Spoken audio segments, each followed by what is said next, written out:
mystery still lost in time. They were known for practicing an ancient healing science founded in the use of powerful natural medicines derived from sacred plants. It was said that these plants were gifts received directly from the gods. Indeed, it was also said that these people had descended directly from the gods as well. Whatever their origins, some 2,000 years before Columbus discovered a new world far across the Atlantic Ocean, these explorers would set off towards the east, into the currents of the more daunting Pacific, a people in search of destiny.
And so they came, these ancient explorers, venturing from island to island across the perilous seas over a course of centuries.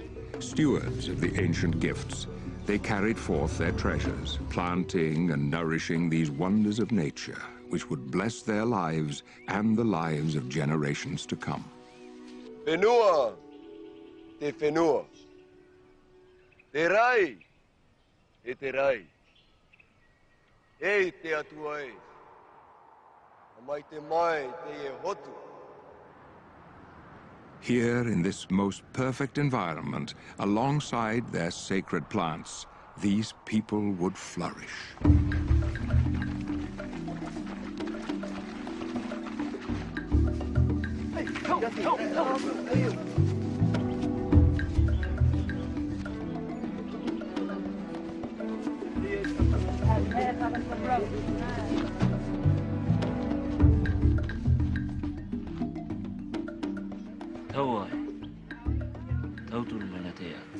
Tune, happy ben, harat imituno no erot umete pin. Hajeni, howdy.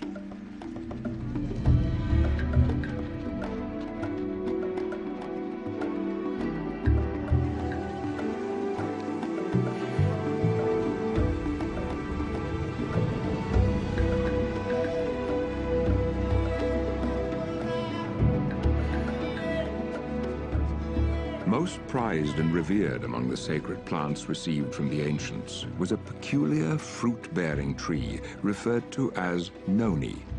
Not a simple food staple, as were many of the plants born here by the early settlers, the precious NONI was rather the quintessential secret to health and healing.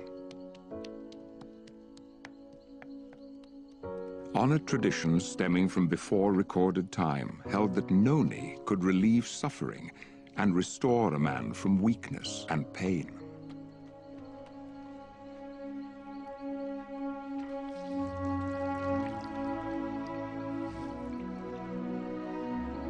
But this gift of the ancients was more than a curative to be used in times of distress.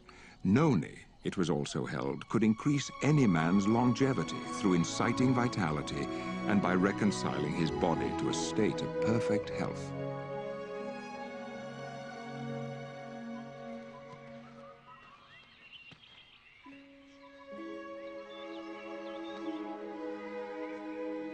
Indeed, the lives and culture of the early Polynesian people were profoundly blessed by the mystical NONI.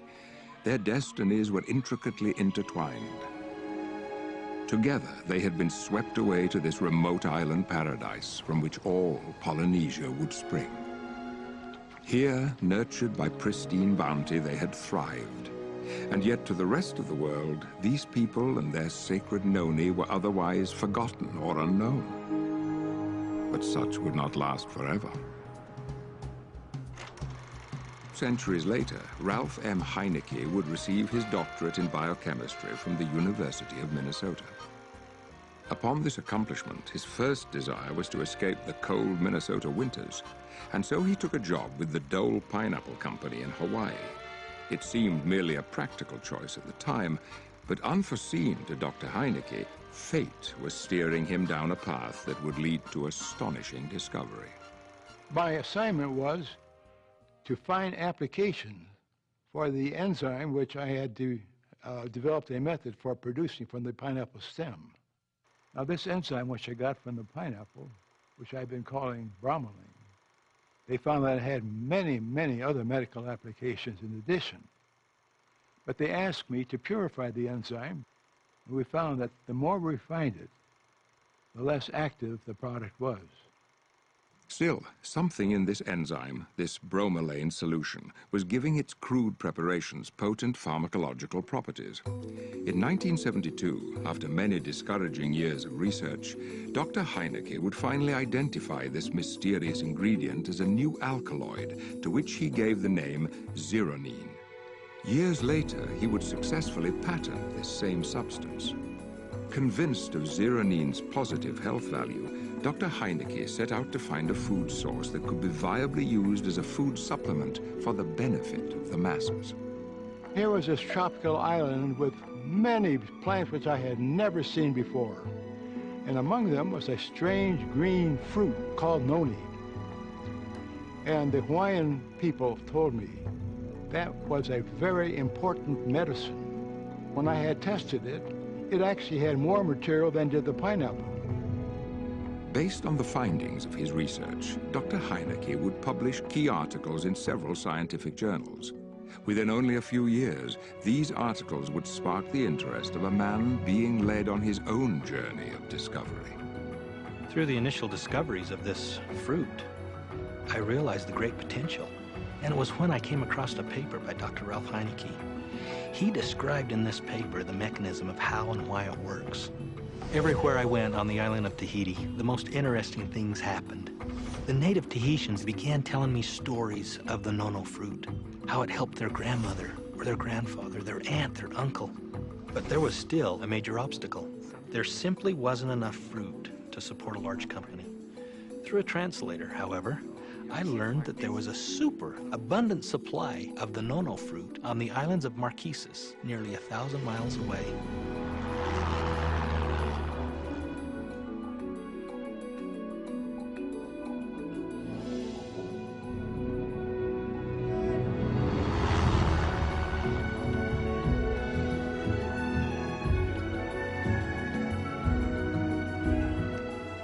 In the afternoon, we stopped at the edge of the road to rest our legs. In the sky was large, white, billowing clouds. My eyes were drawn to that sight, so I walked across the road, and there was a large ravine below.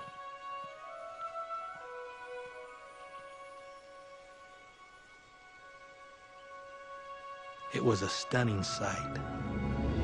The valley was just full of this fruit. Immediately, I knew that we had all the fruit we needed. It wasn't a secret, but yet the world didn't know about it. The next thing was to find the right partners. I knew if we could find the right partners, nothing could stop us. Soon after rediscovering the secret of the noni, John Wadsworth was joined by Stephen Story, Kerry Acey, Kim Acey, and Kelly Olson. The gift of noni had been handed to a new generation and to a new set of stewards. From across the wide Pacific and into the Rocky Mountains of Utah, what would become of this precious gift?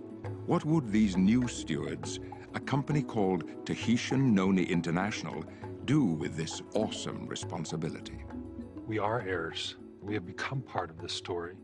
And I have to tell you, we can't think of the history of noni without feeling emotionally tied to every single person and event that has taken place, since, 4,000 or 5,000 years ago when it first became noticed by man.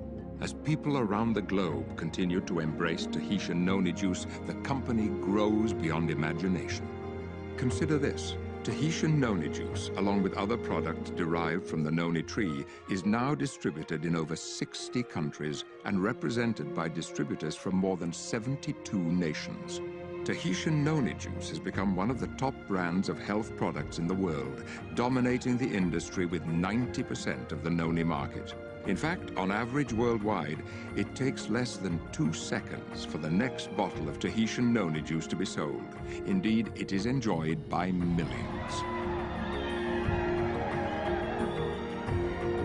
To be sure, a promised day will come, not so long from now, when Tahitian noni juice has been received by all the world. A day when this singular fruit from this exotic corner of the earth is planted in the hearts and minds of people everywhere. For Tahitian noni juice, a day of fulfilled destiny.